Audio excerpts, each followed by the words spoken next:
BC రిజర్వేషన్ల పేరుతో కాంగ్రెస్ రాజకీయాలు చేస్తోందని విమర్శించారు తెలంగాణ బీజేపీ రాష్ట్ర అధ్యక్షుడు రామచంద్రరావు. బీసీ రిజర్వేషన్ల కంటే కులాలు, మతాలను విడదీయటంపైనే కాంగ్రెస్కు శ్రద్ధ ఉందన్నారు. బీసీ రిజర్వేషన్లకు బీజేపీ కట్టుబడి ఉందని చెప్పారు. కేంద్ర కేబినెట్లో బీసీలు ఎంతమంది ఉన్నారో, కాంగ్రెస్ కేబినెట్లో ఎంతమంది ఉన్నారో లెక్కలు తేలుద్దామా అంటూ సవాల్ చేశారు. ముస్లిం రిజర్వేషన్ తీసేస్తే బీసీ రిజర్వేషన్లకు మద్దతు ఇస్తామంటున్న రామచంద్రరావుతో మా ప్రతినిధి భూపాల్ ఫేస్ టు ఫేస్ ఇప్పుడు చూద్దాం. జిల్లాలో బీజేపీ రాష్ట్ర అధ్యక్షులు మొట్టమొదటిసారిగా రామచంద్రరావు ఖమ్మం జిల్లాలో పర్యటిస్తున్నారు. ఈ నేపథ్యంలో మన ముందున్నారు. ఆయన కూడా కొన్ని వివరాలు తెలుసుకోవడం ప్రయత్నించాం. చెప్పండి సార్, ఇప్పుడు బీసీ రిజర్వేషన్ అనేది హాట్గా జరుగుతుంది. దీనికి సంబంధించి అసెంబ్లీలో బీజేపీ మద్దతు ఇచ్చి ఢిల్లీలో బీసీ రిజర్వేషన్కి మోకాలు అడ్డుతుందనేది కాంగ్రెస్ ఆరోపిస్తుంది. దీన్ని ఎలా చూస్తుంది?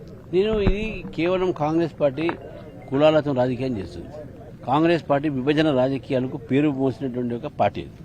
విభజన కేవలం బీసీల ఓబీసీల మధ్యన కాదు, వాళ్ళ మధ్యన చిచ్చు పెడుతుంది, మతాల మధ్యన చిచ్చు పెడుతుంది, దేశంలో ఉన్నటువంటి ప్రాంతాల మధ్యన చిచ్చు పెడుతుంది. ఈరోజు కాంగ్రెస్ పార్టీ చేయబట్టే భారతదేశంలో సమగ్రతమైనటువంటి ఆలోచన పోయింది. భారతీయ జనతా పార్టీ ఉన్న రోజులు భారతీయ జనతా పార్టీ బీసీలకు న్యాయం చేస్తుంది. కాంగ్రెస్ పార్టీ బీసీలతో రాజకీయం చేస్తుంది. మేము న్యాయం చేస్తున్నాం. మా ఒక కేబినెట్లో 27 మంది బీసీలు ఉన్నారు. మీ దగ్గర ఎంతమంది ఉన్నారంటే 3 పెట్టుకొని మీరు ఈరోజు బీసీ క్షేమం చేస్తానని చెప్తున్నారు, సంక్షేమం చేస్తున్నారు. 42% రిజర్వేషన్ మేము వద్దన్నామా? దాంట్లో 10% ముస్లింలకు వద్దన్నాం. మీరు తెచ్చింది బిల్లు, సపోర్ట్ చేసింది మేము. దాన్ని లీగల్గా న్యాయపరమైనటువంటి పోరాటం మీరు పోరాడండి, మేము మీతో మద్దతు పలుకుతాం.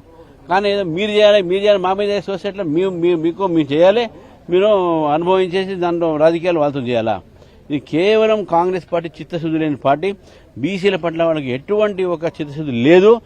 వాళ్ళు కేవలం రాజకీయాలు చేస్తున్న విషయాన్ని ఈరోజు స్పష్టంగా కనబడతా ఉంది. అంటే ఢిల్లీకి ఒక ప్రతినిధి ఉందని, అంటే రైల్లో అన్ని పార్టీలతో తీసుకెళ్తున్నా అంటున్నారు. ఢిల్లీలో ధర్నా చేయడానికి చేస్తున్నారు. దీనికి అన్ని పార్టీలు రావాలని కాంగ్రెస్ పార్టీ అంటుంది. దీన్ని బీజేపీగా మీరు ప్రధానమైన పార్టీగా ఎలా చూస్తున్నారు? ఇది బీసీలని తప్పుదారి పట్టే ప్రయత్నం చేస్తున్నారు. Diversion politics. వాళ్ళు చేయలేకపోతున్నారు, చేయలేరు అని చెప్పేసి వాళ్ళు నమ్ముతున్నట్టుంది. కాబట్టి ఈరోజు మా మీద ఏదో మెట్టని దోసేసి వాళ్ళు ఏదో తప్పించుకున్న ప్రయత్నం చేస్తారు. కానీ తెలంగాణ బీసీలు రాజకీయ చైతన్యవంతులు. ఈరోజు హైదరాబాద్ నగరంలో 50 బీసీ సీట్లు ఉంటే దాంట్లో 35 బీసీ సీట్లు మజ్లిస్ పార్టీ గెలిచింది. ఎట్లా గెలుస్తుందంటే బీసీలకు అన్యాయం కావట్లే. అక్కడ మీరు తీసుకోవచ్చు ముస్లిం కమ్యూనిటీ మొత్తం కూడా రిజర్వేషన్లు పెట్టేస్తే అటు ఈబీసీ రిజర్వేషన్ వాళ్ళకి వస్తాయి, ఇక్కడ బీసీ ఈ రిజర్వేషన్ల వాళ్ళకి వస్తాయి. ఇప్పుడు 42% కూడా వాళ్ళ 10% రిజర్వేషన్. అంటే ఇది మా సంజయ్ గారు కరెక్ట్ చెప్పిండు.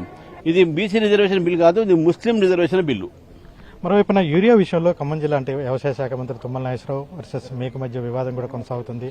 యూరియా ఇవ్వలేదని, సరైన విధంగా కేంద్ర ప్రభుత్వం ఇవ్వలేదని పలుమార్లు విజ్ఞప్తులు చేసినప్పటికీ ఇవ్వలేదనేది మంత్రి తుమ్మల నాగేశ్వరరావు అంటున్నారు.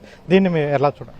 ఆయన అవగాహన లేక రైతులను తప్పుదారి పట్టిస్తూ ఇప్పుడు నా కార్యకర్త సమావేశం ఉంది, అక్కడ నేను పూర్తిగా దీని మీద వివరాలతో మాట్లాడతాను, మీకు సాక్ష్యాలతో సహా చూపెడతాను. అంటే కేంద్ర మంత్రిని అడగండి, ఆ కేంద్ర మంత్రి దగ్గర అన్ని వివరాలు ఉన్నాయి. రామచంద్ర కావచ్చు, బండి సంజయ్ కావచ్చు, కిషన్ రెడ్డి కావచ్చు, మీరు కేంద్ర మంత్రిని అడిగి తెలుసుకోండి అని సవాల్ కూడా విసురుతున్నారు. నేను ఇప్పుడు ఈ సవాల్ ఇస్తున్నా కదా, నేను వచ్చిందే తుమ్మల నాగేశ్వరరావు సవాల్ చేయడానికి. నా దగ్గర ఉన్నాయి పత్రాలు, ఇప్పుడు చూపెడతాను మీకు. అక్కడ స్థానిక సంస్థ ఎన్నికల్లో పార్టీ పరిస్థితి ఎలా ఉండవచ్చు, ఎట్లా? ఖమ్మం జిల్లా కూడా ఈరోజు భారతీయ జనతా పార్టీ వైపు చూస్తూ ఉంది. ఖమ్మం జిల్లాలో కూడా మంచి మాకు ఫలితాలు వస్తాయి. అంటే ప్రధానంగా ఖమ్మం, నల్గొండ విషయానికి వచ్చేసరికి ఇది కమ్యూనిస్టు జిల్లాలో ఉంది, బీజేపీ లాంటి వాటికి ప్రాధాన్యత ఉండదు అనే ప్రచారం ఉంది. దీన్ని అది గతంలో మాట, ఇప్పుడు కాదు.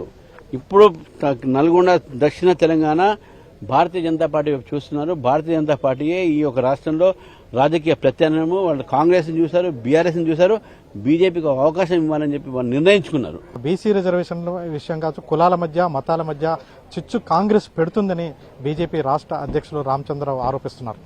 అదేవిధంగా యూరియా విషయంలో కూడా నేను సవాల్ విసురుతున్నాను, తుమ్మల నాగేశ్వరకి సవాల్ విసురుతున్నాను, మేము ఎంత యూరియా ఇచ్చాము ఇవన్నీ కూడా మా దగ్గర వివరాలు ఉన్నాయని కూడా తుమ్మల నాగేశ్వరకు కూడా రామచంద్రరావు సవాల్ విసురుతున్నారు. కెమెరా పర్సన్ పృథ్వీతో భూపాల్, ఎన్టీవీ, ఖమ్మం నుంచి.